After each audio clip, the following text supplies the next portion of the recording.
Friends, దండోరా movie review. తెలుగులోని Thullur అనే గ్రామం చుట్టూ ఈ కథ తిరుగుతుంది. ఆ ఊరిలో కుల వివక్షత వేళ్ళూనుకొని పోయి ఉంటుంది.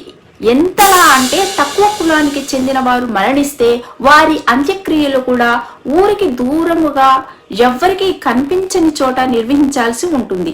ఈ క్రమంలో అగ్ర కులానికి చెందిన రైతు శివాజీ, హీరో శివాజీ హఠాత్తుగా మరణిస్తాడు. అయితే కొన్ని కారణాల వల్ల ఆయన శవాన్ని అగ్రకుల శ్మశాన వాటికలో దహనం చేయడానికి వీలేదని ఆ కుల పెద్దలు అడ్డుపడతారు. దీంతో తన తండ్రికి గౌరవప్రదమైన అంత్యక్రియలు నిర్వహించాలని కొడుకు విష్ణు అంటే హీరో నందు, కూతురు సుజాత, మానిక చిక్కాల, ఊరి సర్పంచ్ నవదీప్ కలిసి పోరాటము మొదలు పెడతారు. అయితే సొంత కులమే శివాజీని ఎందుకు వెలివేసింది? తక్కువ కులానికి చెందిన రవి అంటే రవికృష్ణ హత్యకు ఈ కుల రాజకీయాలకు సంబంధం ఏంటి?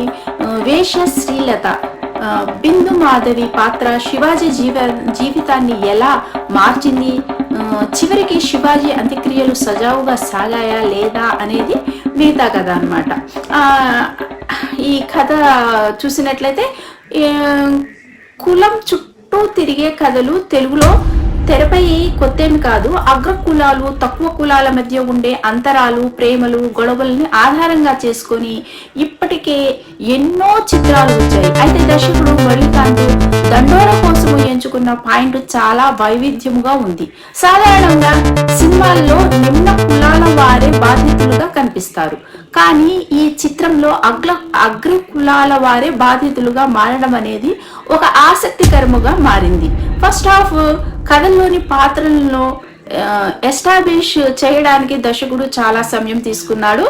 ప్రారంభంలో కథను వేగంగా సాగకపోయినా దర్శకుడు అసలు ఏం చెప్పాలనుకుంటున్నారు అనే విషయంలో ప్రేక్షకులకు కాస్త సంసిగ్ధత నెలకొంటుంది. సీన్లు అక్కడక్కడే తిరుగుతున్నట్టు, కథ రెగ్యులర్ ఫార్మట్ లో సాగుతున్నట్టు కనిపిస్తుంది. కానీ ఇంటర్వ్యూ బ్లాక్ దగ్గరకు వచ్చేసరికి సినిమా ఒక్కసారిగా మలుపు తిరుగుతుంది. అప్పటి వరకు ఉన్న సందేహాలకు సూటిగా సమాధానం చెబుతూ కథను అసలైన ట్రాక్ లోకి ఎక్కించారు. సెకండ్ హాఫ్ రెండో భాగంలో కూడా అక్కడక్కడ నెమ్మదించిన భావన కలుగుతుంది. ముఖ్యంగా శివాజీ మరియు బిందు మాధవి మధ్య వచ్చే కొన్ని సన్నివేశాలు కథను సాగదీసినట్లు అనిపిస్తాయి. అయితే ఎప్పుడైతే కోర్టు ఎపిసోడ్ మొదలవుతుందో అప్పటి నుంచి సినిమా గ్రాఫ్ ఒక్కసారిగా పెరిగిపోతుంది. శివాజీ పాత్ర తన నటనతో చెలరేగిపోగా మిగిలిన పాత్రలు కూడా అంతే ఇంటెన్స్ గా సాగుతాయి. చివరి అరగంటలో దర్శకుడు పండించిన ఎమోషన్స్ సినిమాకు ప్రాణవాయువుగా నిలుస్తాయి.